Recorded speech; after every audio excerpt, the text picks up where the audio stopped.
Hi, this is Deidre, and I'm going to be using the Adobe Creative Suite's Adobe InDesign, to create a PDF promotional flyer for your expert blog. Our flyer is going to include an image, some text, a headline, and the URL or Uniform Resource Locator for your flyer.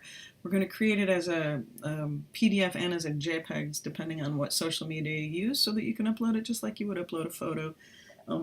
But it will have more information, and you can post it right to Instagram and get a whole bunch of people to come to your blog and increase your reach for your expertise. All right, so we're going to get started in InDesign, which, as I mentioned, was part of the Adobe Creative Cloud.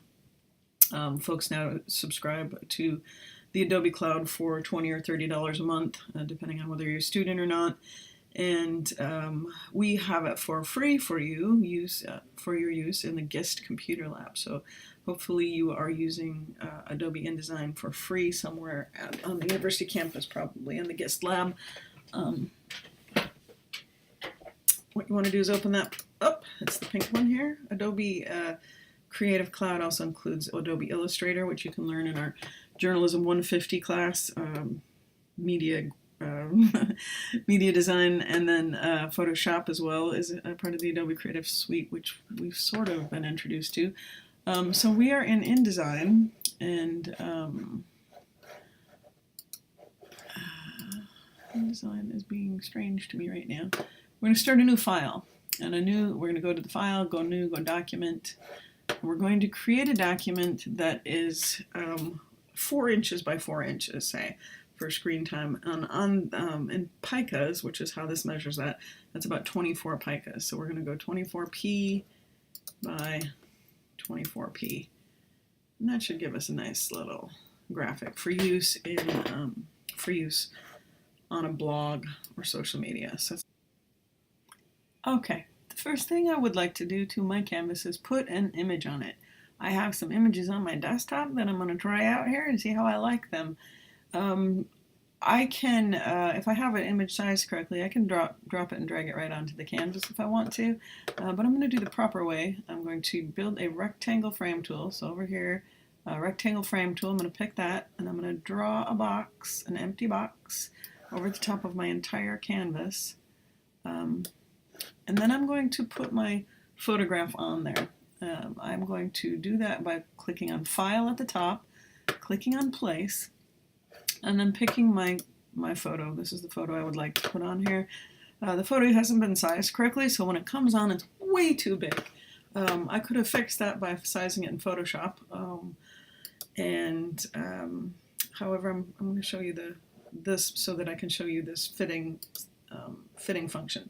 So the photo is way too big and you can't see it on the page. I would like to go Object, and I would like to go down to Fitting, and you can fit the frame, fill the frame proportionally, or fill the content proportionally. You can also change the shape of the content, but you want to really retain the integrity of your content. So I'm going to fit the content proportionally. It gives me a little small strip at the bottom here, but that's not going to be a huge problem. I'm going to fill it with something in just a minute here. I'm going to move my image just a little bit. I'm going to shape it and move it a little bit. I'm going to move it up to the top. I can click on it and I can change. I can do a little cropping on the page here. I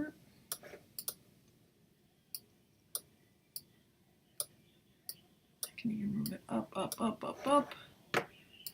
And then I have this picture of these crazy clay creatures.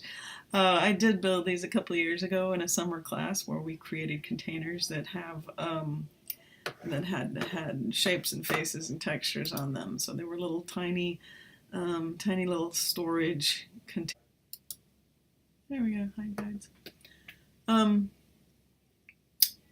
I have a little space on the bottom now. I have my an image there. I'd like to put another image on there. I'm going to create another little box so we can double practice this bit. And I'm going to put in or place another photo of these little creatures all glazed. Once again, way too big. So I will now go back down, go fitting, and I will fit content proportionally. And that creates this little finished clay project here. You know, I kind of liked these creatures before I glazed them more than I liked them after I glazed them. But hey, there's always everything's just a process, right? I'm going to put this over here. This gives me a little bit of extra space. I just bigified this a little using some hotkeys. If you click on it and drag from the corner, you can use the Shift Option Command on a Mac or whatever that equivalent is on a PC to make these a little bigified, and then it's going to be kind of an inset.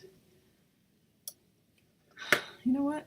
Maybe I just like this guy here. When he's in his finished form.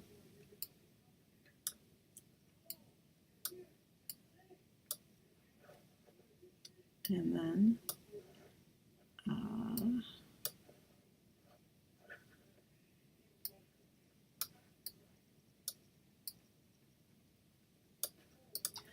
we can get this guy in his finished form. As you can see, you can tool around with this for a very long time, but what we want to do is we want to get the other elements on here. So now I've thought a long time about a headline for this, and this is kind of a kooky thing, and I want to kind of make an edgy little clay blog. I don't want to just make your mother's mugs that she likes and pretty flowers and gardens, though my goat did suggest that on my website. Now, today I'm in a clay makes the crazy go away kind of mood. So my headline is going to be clay makes the crazy go away. So I'm going to click on T for a text box, and I'm going to put my headline up here in this empty space that my photo has created. When you're picking a photo, pick a photo that has some space in which you can write if you're going to do the photo over the whole thing. Otherwise, just make the photo part of the page and type in text over the rest. So clay makes the crazy go away, period. All right. I can do lots of things to this text. I'm going to move the text box down a little bit. I can highlight it. I can make it bigger by clicking up here on the point level. I can make this some gigantic clay. It doesn't quite fit now, so I can small it or big it until it fits. There we go. Clay makes the crazy go away. I click on this to move the box, and I click on this to edit what's in the box. So this is my selection tool, and this is my type tool. The selection tool, and I'm going to move this box up. You can see why designers use this. It's a professional software, and you can really manipulate text in a very careful and deliberate way. I don't like this font very much. So you can pick, you might like a big design font, you might like something fairly standard and normal. There is a font that suggests crazy. I'm going to go big or go home and pick the, where's my bleeding cow font? Where's that? I'm going to pick something fabulous like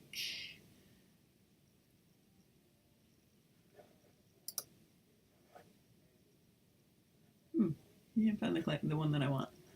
Oops, now it's going to send me to the online world to find new fonts.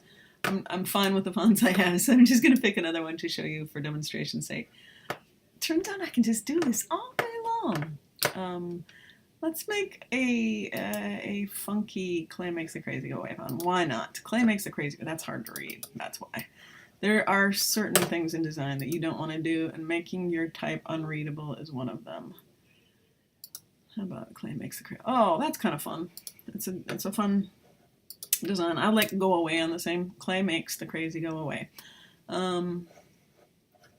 Now, what is this about? What is this about? Well, it's about my blog. I want people to go to my blog. So I'm going to use the word blog, and I'm going to tell a little bit about myself and what they can expect to find on my expert blog.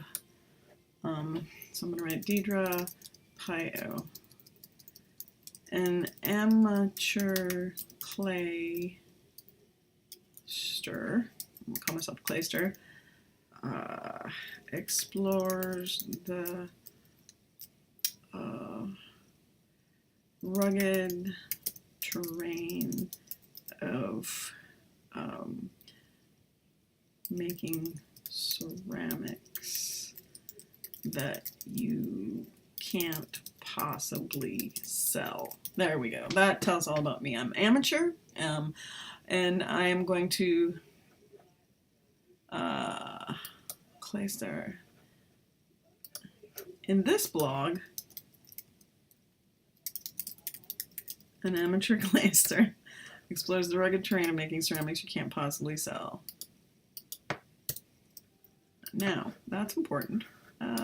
This is 12-point font. I'm going to make this a nice sans serifed font. You have serifed fonts and sans serif fonts. One of, oops, no, I don't want that. A serif font is all these little twirly-gigs on the ends of things. If you look, when you have a G and it has a little nub at the top of it, that's a serifed font. The sans serif font has nice straightforward letters like a body. So there we go. I don't like the word X by itself on a line. I don't like making by itself on a line. New blog.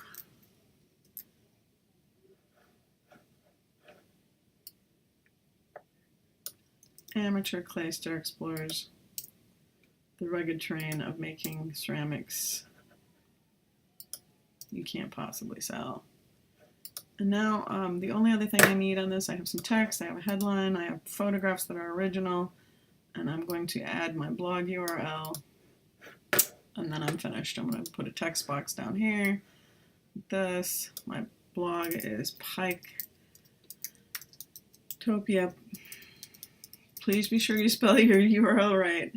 piketopiapottery.wordpress.com.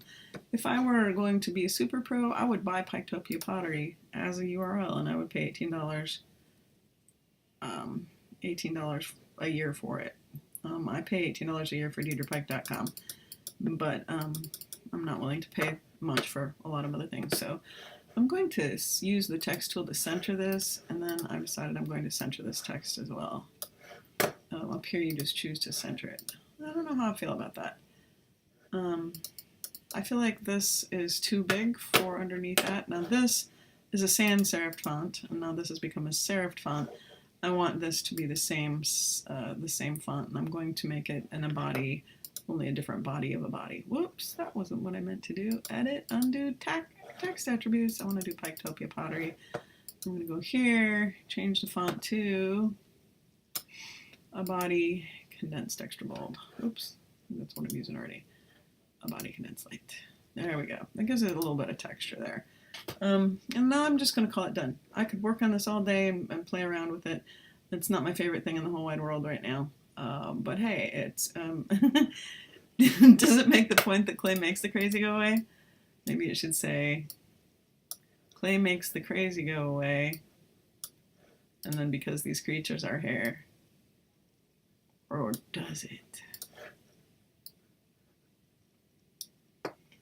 Or does it? Question mark. Da da da da. And I'm going to put this in that same weird font that I used at the tippy top, which was what? This one? It works. And I like this. Or does it? Can all fit on one line. And I'm going to line it up. You want to see how when I hit this, it lines up with that. You like to line up things in graphic art. So you're mentally happy that way. Now, I'm finished with this beautiful work of art. I love this so much. I can't live without this piece of art. So I'm going to save it. I'm going to export it out as a PDF, and I'm going to save it as a JPEG. So I'm going to save as. Let's see if I can save it. I can't save it. I can only save it as an Indesign, but I'm going to do that just to clay flyer, and then the project will be saved so that I can make changes to it later.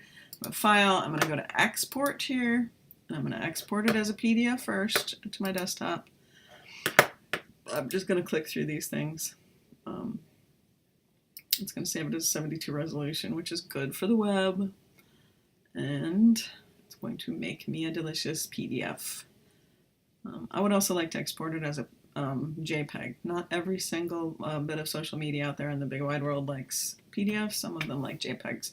WordPress prefers a JPEG to display on it. So I'm going to export it one more time as a JPEG. and that's right here, JPEG. And so now I'm going to have two versions of this on the desktop. I'm going to upload one or both of them to the Canvas site for the instructor, who is me, to look at.